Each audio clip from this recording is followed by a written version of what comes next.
Hey everybody, I'm here with a smart ass today apparently, but A hello, smart a smart ass, smart ass.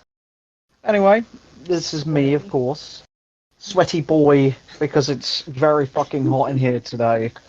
Uh, Purple Midnight A Mitchell, whatever you prefer, Here we the go. usual. He's plugging everything and he's going to do his famous line Mate, where it's my in channel. 5 years' time he's going to have t-shirts. Alright, smart ass. Again, I'm here with a smart ass. Once again, joined by Amelia, or the Obsidian Nook, Petal ASMR, whatever the fuck she's going to plug at the end of this video. We'll see. We are here with one of my favourite films of recent years, which is surprising because I think this is the first film that I haven't seen at the cinema that I've liked I thought before. you said you've seen it. Well, no, I mean, this is the first film that isn't one we've had on DVD that I like. So, I'm with you. we've done films I liked, but that's usually straight after we've been to the cinema. So it's Right, my okay. choice of a film I've liked that we didn't watch before recording. If that makes any sense. If it makes sense to Amelia and not to you, you are fucking stupid.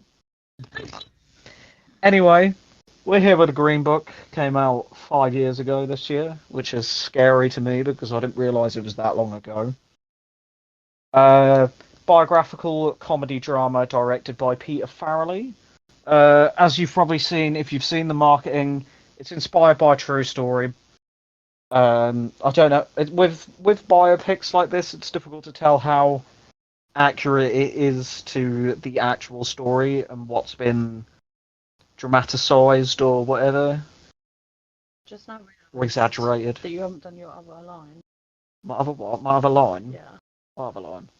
Oh your gracious host or whatever. Not because again. Yeah, Morgan's not here again.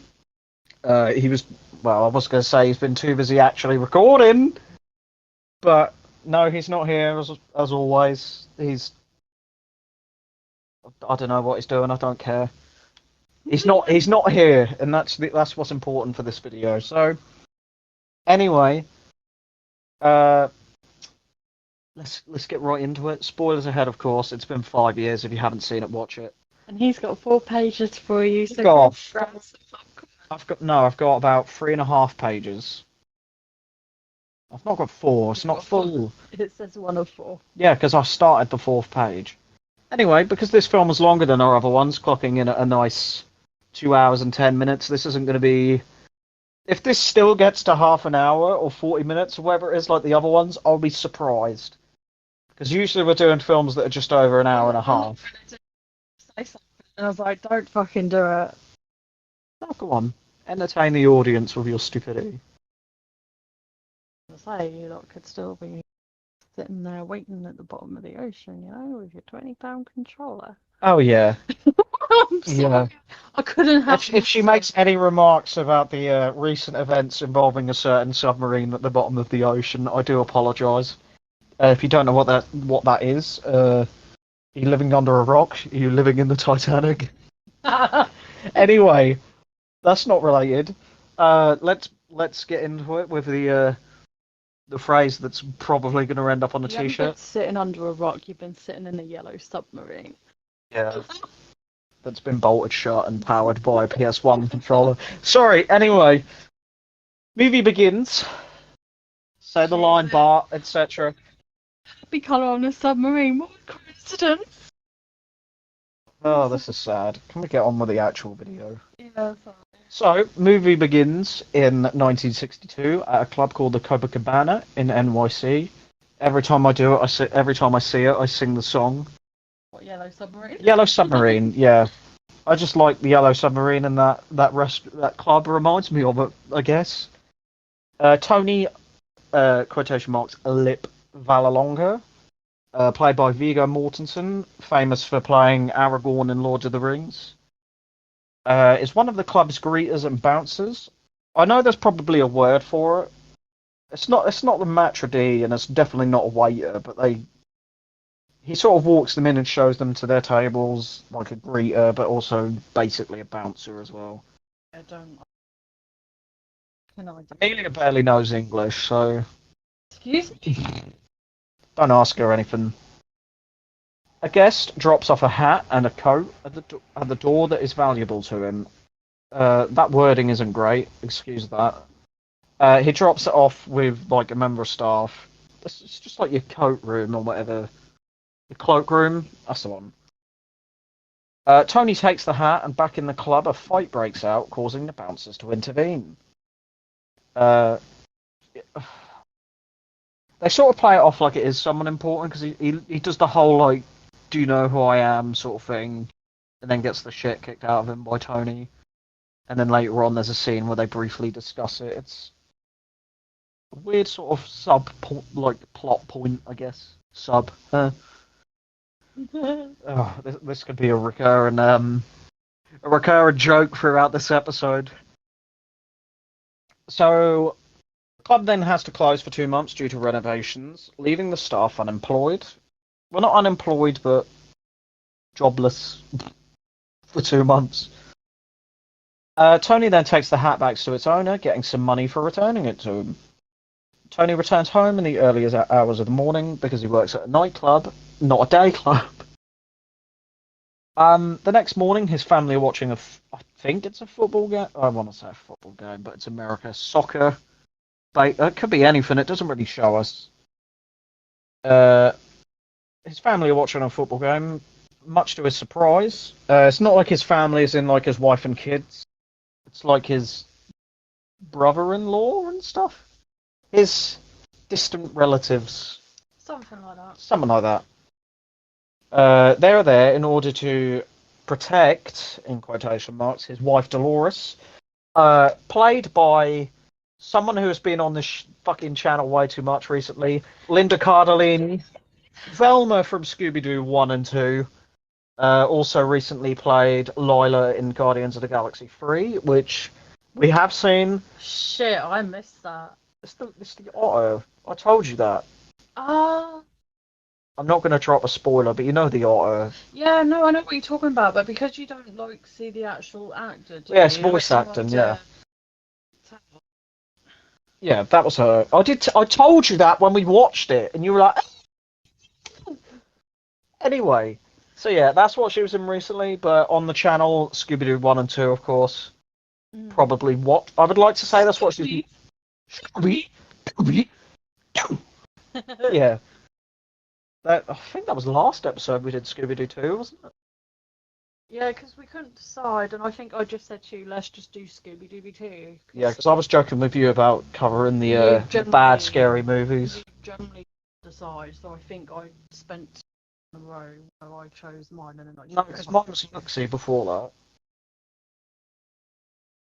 And then I think it was Little Mermaid, and then it was Scooby Doo 2.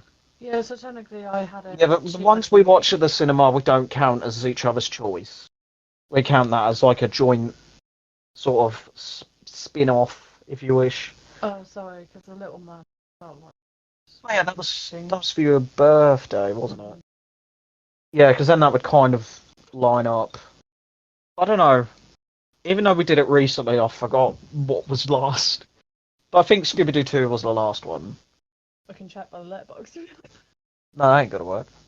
You'd have to check through the chat. Anyway, sorry, we're just talking to each other like we're not recording. Lost where I am now. Yeah, Dolores Linda Cardellini from two African American workers. I don't know what they were there for. I think something needed fixed. Well, presumably something needed fixing. Just as a reminder, this is the 60s where segregation and discrimination was a lot of racism, a lot of slurs. So this does have some pretty heavy themes in it. So we do recommend bracing yourself for some of the racial sort of themes that are in this. So go into it knowing that there's going to be some hard R's and some heavy racism. But I was going to say I'm not going to complain. It does help the story. It's not just thrown in as a random sort of side note because of the setting of the film. So at a diner, Tony and Johnny, I don't know if it's his brother or his brother-in-law, relative, Johnny, played by Sebastian Maniscalco. I do apologise if I butchered that last name, but you'll get used to that in this episode. They meet with Fat Paulie, who is fat and his name is Paulie. Pretty self-explanatory. Played by Johnny Williams.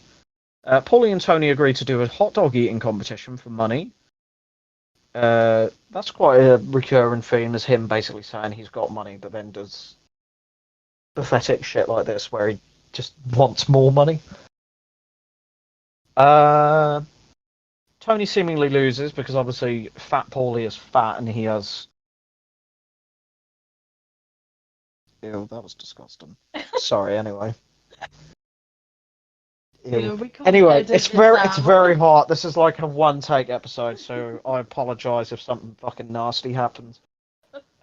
Tony's fat, his metabolism is higher. No, Paulie is fat and his metabolism is higher. Tony seemingly loses and returns home, but he does reveal to Dolores that he won by eating 2 or 3 more hot dogs. Which Dolores isn't too happy about, but she's happy that he didn't lose any money. So there is that. He receives a phone call from the boss of the Copacabana who tells him about a doctor who needs a driver. So he decides, why not? I've not got a job. I might as well go and have a little interview or whatever. He heads to, no, wrong one. At the address, he meets the doctor's assistant, Amit, played by Iqbal Feber? I don't know, I apologise. I'm butchering names left, right, and centre in this episode.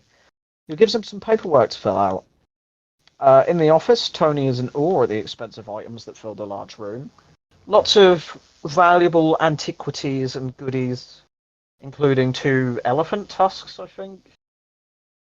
Real elephant. Well, I don't think they were real, like, for props, but he calls them real. Tony,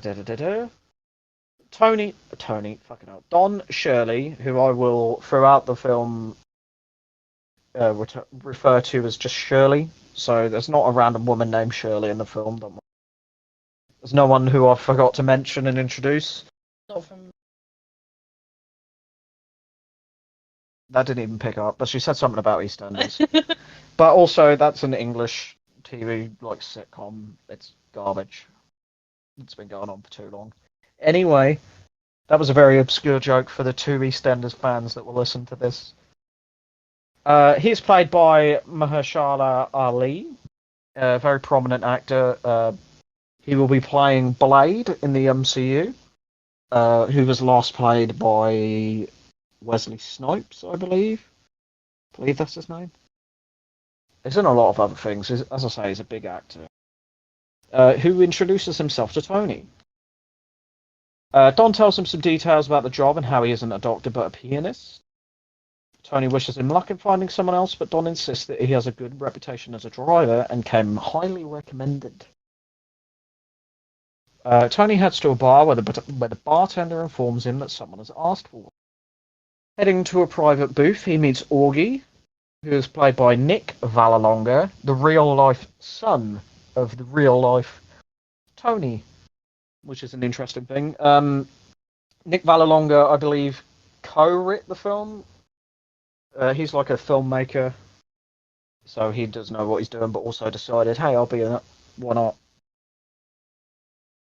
To talk about the man he threw out of the Copacabana, he offers him some more interesting work. I put interesting because I couldn't think of a different way of putting. He was basically offering him to work for the mob. Long story short. Well, that's implied anyway. Allegedly. What are you doing on your phone? Creating a playlist for the new game. Yeah. What game is that while we're at it? What game are you creating a playlist for on your channel? Lego Harry Potter. Lego Harry Poos. Which you can watch as of tomorrow, as of today, I should say, because this will go up tomorrow. Anyway, well, she'll plug all that shit anyway later at the end of the video, so stick around for that if you want. Be nice. Have a little listen. Anyway. So, yep, anyway. He returns home and speaks with Dolores about the interview and Shirley. And then next morning, Tony receives a call from Shirley who asks to speak to Dolores. Excuse me. I'll just have a little sippy sip before I keep going. Oh, sorry. It just makes for entertaining listening, doesn't it? So listen to me drink a burp for half the episode. She reveals that she was asked if she'd be okay with Tony going away for the 8 weeks that he needed, to which she agrees to. The next day, he meets with some representatives of Shirley. I believe they're actually representatives of the unnamed record company that presumably they couldn't get the rights or permission to use the name of. Unless they're not real. Maybe we're not real. No. Let's not get midlife crisis-y. So he meets with them and they give him the titular Green Book, which is, I believe, I should have probably done my research, but forgive me, this channel isn't about details and effort. um, Green Book, I believe, is a book about all the places that black people were sort of allowed to stay in, sort of in North America back in the 60s, back when segregation was still a big thing. It is a real thing. It's not a thing made up for the film. He says goodbye to his family and promises to write letters to Dolores despite not being able to write well, before leaving with some sandwiches for him and Shirley. Arriving outside Shirley's office, he meets the two other trio members. Oleg, played by Dimitar D. Marinov. Again, I apologise if I'm butchering these names. And George, played by Mike Hatton, before Shirley gets into the car and they head off. Shirley informs Tony about what it is he needs to do at each destination, and Shirley bickers with him about his habits. Mainly his smoking, his disgusting eating, and not keeping his eyes on the road. Which is, at least for a good portion of the film, is basically their whole relationship is Tony being a slob and Shirley being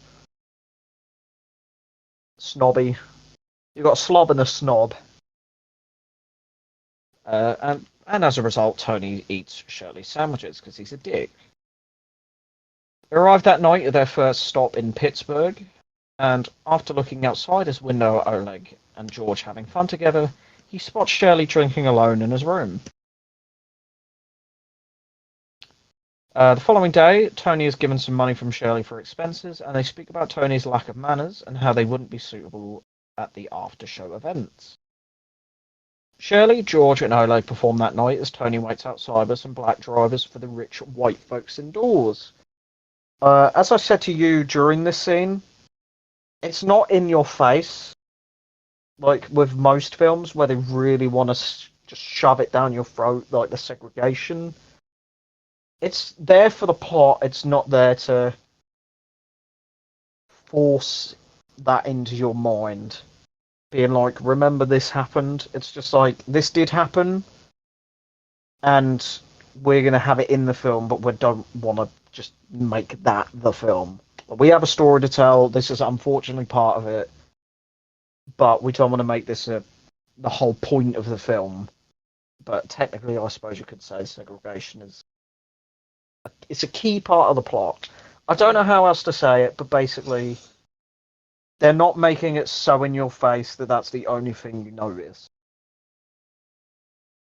You Too. We're halfway. Well, we're not halfway. I've only just started it. Tony watches from outside, intrigued by the skillful way the trio performs. After the event, Shirley calls Tony away from a little game he was playing with the drivers, which Shirley very much disagreed with. The next day, that they drive to a motel for the night, where he poorly writes a letter to his family at home. Basically, it's just like he would be having a conversation with them, as opposed to writing a letter because he missed them. In the car, Shirley is intrigued by Little Richard playing on the radio, which of course he. I must say, he's not the stereotypical musician for the '60s, which he gladly points out throughout. He was raised and plays classical music, such as Beethoven and Mozart, the big names per se of the classical music genre. I feel like I'm I feel like I'm doing a speech or something with all the big boy words I'm using. The two discuss Tony's nickname of Lip, and they talk about the music on the radio. They stop at a store along the way, and Tony casually steals a stone from one of the stalls outside. This is the kind of tacky stone you would find at one of the shops along like the seafront at like Great Yarmouth or something, or some other beach that America would know in the UK. I don't know. Do you know one? What's a big beach in the UK? I don't know. I'd say Wales. Well, I barely know what that is myself. It's just tack you would see at the seafront, basically. Oleg spots what he's doing and speaks to Shirley while he is indoors buying cigarettes and generic shit like that. Shirley orders him to return the stone to the store, which he seemingly reluctantly does. They arrive at Indiana, their next stop, where the band rehearses, and Tony realizes that the piano isn't the one that is in Shirley's contract. Because he's very specific about what he plays, because he's a snob, pretty much. But to be fair, I suppose if that's what he's been raised on, or what he's known all his life, I would rather do that. I would make sure that I have something that I'm familiar with. He argues with a racist stagehand about the piano that is also filled with garbage. Tony hits him, and Shirley performs on the correct piano that night. He hits him once, and the man cowers and gets the piano he needs. The tour continues as planned, and Tony continues to write to the family, which Shirley notices his poor writing etiquette. On the road, Shirley discusses his lack of familial relationship and a marriage he used to have until he put his career first. In Kentucky, Tony stops for KFC, which stereotypes be damned. It was quite nice to see that KFC because it's quite old looking. It seemed like they had done it to be authentically like what it would have looked like back in the 60s. In the car, Tony gives him his first ever piece of fried chicken, which he is surprised to find that he enjoys. Excuse me again. Pardon. Tony throws the bones out of the window, which Shirley also does.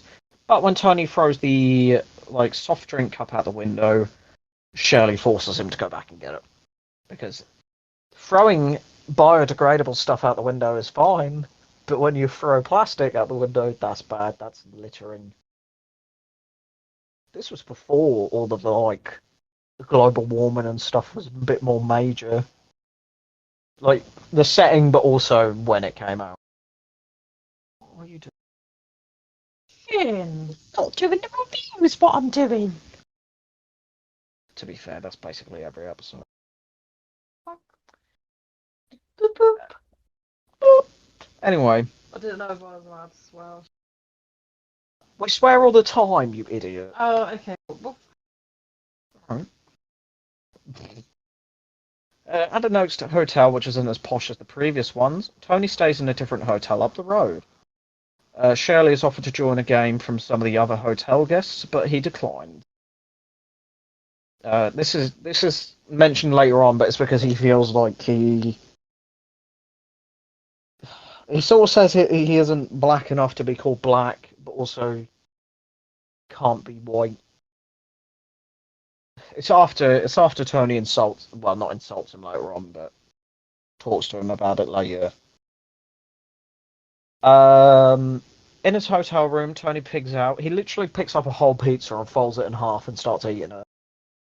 It's nasty. He's revealed to still have his lucky stone he was meant to return earlier. I don't know if he bought it or if he just nicked it still. He has to have nicked it by this point. He faked that, putting it back. Yeah.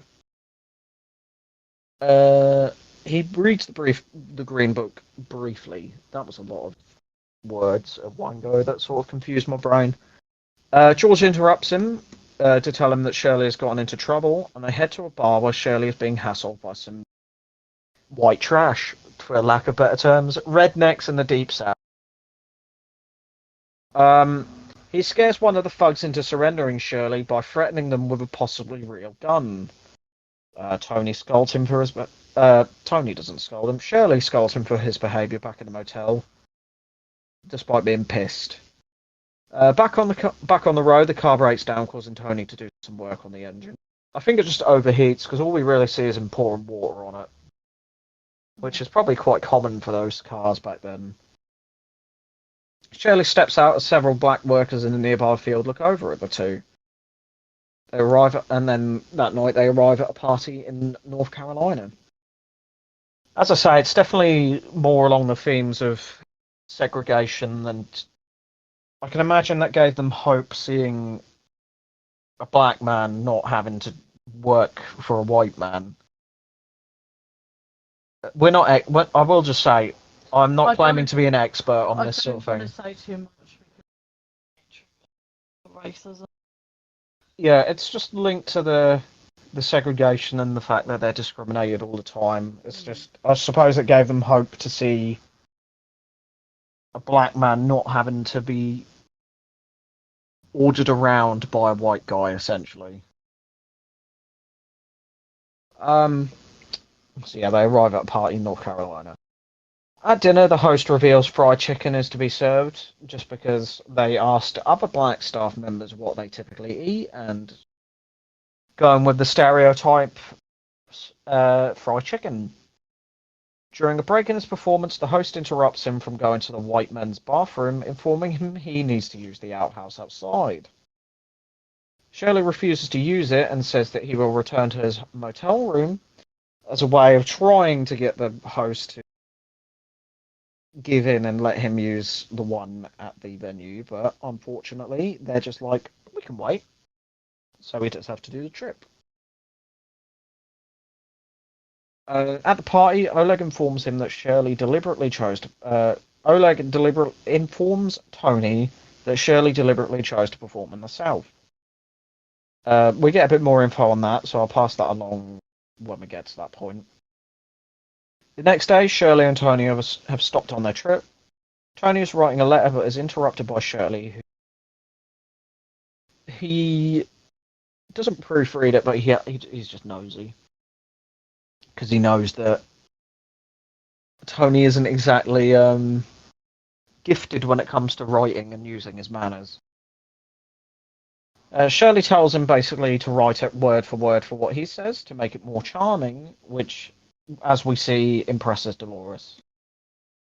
Tony and Shirley pass a suit store in town and stop in when Shirley sees a suit that he likes. The store owner passes the suit to Tony, who then passes it to Shirley, but the owner tells Shirley he is unable to try it on, so they leave. Fair enough. I would as well. Tony receives a call after that night's performance from the police, and he arrives at a YMCA where Shirley was allegedly caught having sex with another man. This is sort of glossed over. I don't know if it's more just he went. I don't know why he really went there and what actually happened, but it's set to be that he had sex with another man, which it's bad enough being. I can imagine it's bad enough being black in the deep south back then, but also gay is still very much frowned upon in that area to this day. But it was probably even worse back then. But as I say, I'm not an expert in that field, so I'm not going to pretend I do, that I am even. Tony manages to bribe the officers on the scene into letting the two of them go. Shirley berates him for bribing the officers, seeing it as him rewarding them for essentially bullying him. Sometime later, they arrive in Tennessee for some more performances, and outside the hotel, Tony meets with some old acquaintances who mock him for working for Shirley. In Italian, I'll add, so that he doesn't understand. But as we find out, he does. In his room, Shirley covers up a bruise he received from the police officers that stopped him in the YMCA. Tony quietly leaves his room to meet with the men from earlier, but Shirley stops him, revealing he knows Italian and what they spoke about outside. He offers Tony a promotion to be his road manager, I believe that's what he said, as opposed to just his driver, to not make him go to work for them, which Tony turns down the promotion but says he isn't going to leave it. Tony and Shirley bond with one another in the lorry, speaking about how Shirley used to learn to play the piano. The two of them continue to grow closer together as they continue down the country, and this is a pointless little throwaway scene, but I had to include it. At a red light, Tony flips off two clearly disgusted teenagers in a car next to them. It's just funny. It sticks in my memory, that does. Rain pours down as they continue their trip, and they are forced to pull over by a police car. The officers order them to step out the car, and Tony hits one of them for insulting the two of them, getting them both understandably arrested. In the station, Shirley tries to speak with the police, but they decline until Shirley orders them to let them have his phone call. Cops are interrupted by a phone call from Robert F. Kennedy, I think the brother of John F. Kennedy, who I don't know when he was assassinated, but that could be, he could still be alive at that point. I don't know. Who demands that they release him. So back on the road, Shirley reprimands him for... What? Back on the road, Shirley reprimands... I think Shirley just reprimands him for just being an asshole. And they talk about racial discrimination and the differences between them. So, Tony is white and poor, while Shirley is not rich, but he's sort of bordering on that, I guess. Which, of course, back in the 60s, it's very rare for someone to be, well, I don't know.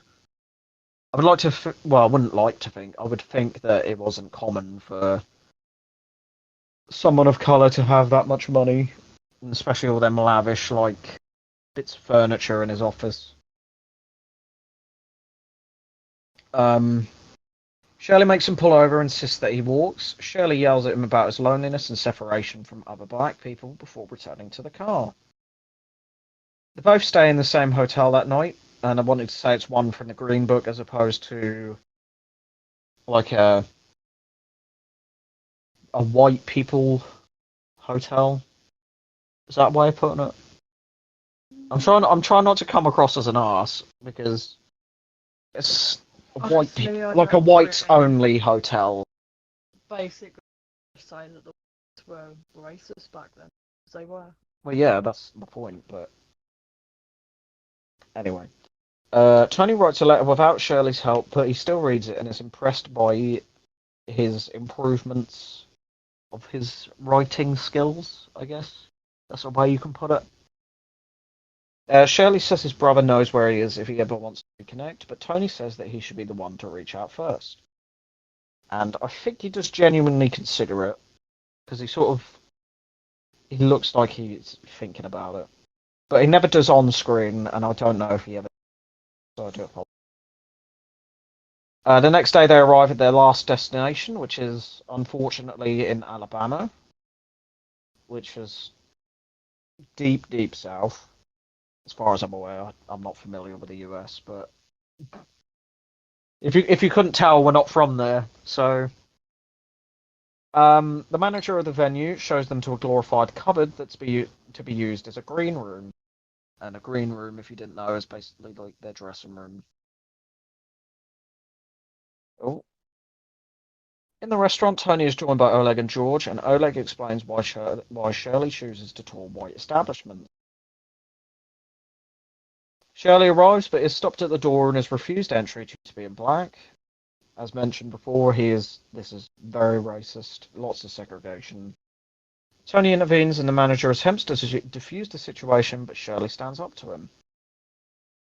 After speaking with Tony, Shirley says that if he doesn't eat in the restaurant, he won't perform, which is a big no-no.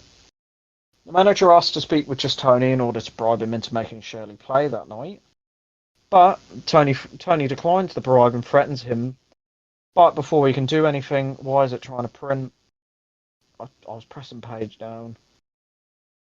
Um, Tony threatens him, Sherlock intervenes and says he'll play if he wants him to. But the two of them leave with the manager trying to talk them down after Tony basically says, nah, fuck them. They head to a bar, more of a, I wanted to say not a black only bar, but one aimed at black people because one of the members of the bar's band is a white guy. So I just they head to a bar aimed at black people, decide to eat. Shirley speaks with the bartender about being a musician, and she tells him to play the piano. Shirley plays for the patrons who watch on in astonishment. The bar's band then joins him, and they play together, much to Shirley's amusement. Now, outside, Tony spots a man who wants to rob them and scares them off using his actual gun, which he really had with him, which shocks Shirley, understandably. On the way home, they are pulled over once again by the police. However, this time the officer simply provides them with some advice and helps change a tyre before sending them on their way. Tony eventually gives in to being tired because they've been driving all night to get home before Christmas, and he gives up and insists they pull into a hotel for the night. At the Vallalonga house, they are preparing Christmas dinner. Shirley is revealed to be driving while Tony sleeps in the back so that they can get home in time. Shirley wants to leave, but Tony insists he come inside, but Shirley declines, getting back in the car and drives away. Tony heads in, where he's welcomed by his family, and at his office, Shirley dismisses Meat to let him go home to his family. While he sits alone in his office, holding Tony's lucky stone. Johnny returns the watch Tony pawned earlier, and a member of his family insults Shirley, but Tony defends him. Knock at the door interrupts them, and it's clear that it's meant to be like, oh, Shirley changed his mind. But it's not. Tony answers it, welcoming Charlie, the pawn shop owner, and his wife. But Tony goes to shut the door, but finds Shirley. Because of course. Tony welcomes him in and introduces him to his family, who welcome him with open arms as the movie draws to a. But before we have the credits, we see images of the real Tony and Shirley, and we see that the two of them remained friends up until they died months apart in 2013. And that's it. That's the end of the film. That was The Green Book. As mentioned at the top, this was one of my favourite films. I was really surprised by it. When I first saw the trailers, I was immediately intrigued and was surprised to find that I very much enjoyed it. I think I saw it, well, when it came out in the cinema, so 5 years ago, scarily. What do you think? Now we have the time for me to be insulted about her thoughts. So it's not my favourite film, but I do like it, and I do like the story behind it. Bearing in mind, what's the black guy's name? Shirley. Bearing in mind Shirley is such, kind-natured and everything and wouldn't really hurt a fly. It's kind of interesting to see how it was back then, how everybody treated somebody else, because at the end of the day, we all cut and bleed the same. And when we all die, we're all going to go 6 feet under or whatever, cremation, what you want. But you know what I mean? We're all equal. No one's better than anybody else. We all make mistakes. But yeah, I did kind of like the story. It was a good And representation of the the time. friendship that came out. Yeah. Two total opposites of one another who became friends like over the course of 2 months and then remained friends for the rest of their life. Well, 51 years, which is a lot. Yeah. So yeah, as I said, one of my favourite films of recent. It's nice to have a film that's. Like they played it really well. as Yeah, well. them two, them Like, there's are not leading. really any fault other than people being an arsehole towards the black guy. Yeah, it's a true story, so it's not the film's fault. No, it's true. Acting wise, you can really fault because they did as well as Yeah, everyone who was involved in the cast Jeremy. played their part exceptionally well, and Apart from I you, Velma. well, she was barely in it, bless her. But I definitely think Mahershala Ali definitely deserved um, that Academy Award because he does give such an emotional performance, and he is a really good actor in pretty much anything he's in. So good on him. Good on them for winning so many awards, which I remember at the time people weren't too pleased about it. So yeah, that was. I mean, I You give it an 8. Wow, yeah. that is high for you with one of my films. I would definitely give it a 9 out of 10 for me personally. It's definitely going at the top of my favourites list on Letterboxd. Like mainly because I don't want to. As I said at some point, I don't know how much of it's been exaggerated for movie purposes, how much of it is real. But either way, even if it has been exaggerated, it was an emotional and absolutely horrible thing to watch, but such a good film. Not a horrible I thing to mean, watch in a bad way. I just mean it's the story heartbreaking. from it, because it kind of takes away that you can be friends with anyone as long as you both want to make the friendship work. It doesn't matter the colour of your skin, your Yeah, disabilities, etc. it's lovely to see a film set in that time to have like with all this segregation, two people of different races come together and having a friendship that lasted as long as it did. So that was The Green Book. It's definitely up there on our list for both of us. I will soon see. She'll rate it an 8 out of 10, but then place it like fourth from bottom on our list. So that was The Green Book. I of course have been your host with the most. I don't know. I'm trying to think of a different thing to say after every time. I've been your host, Purple Midnight 8. I've been joined, seemingly as ever, by her, by my fiance, my twin flame, etc. All the usual cheesy stuff she likes to say.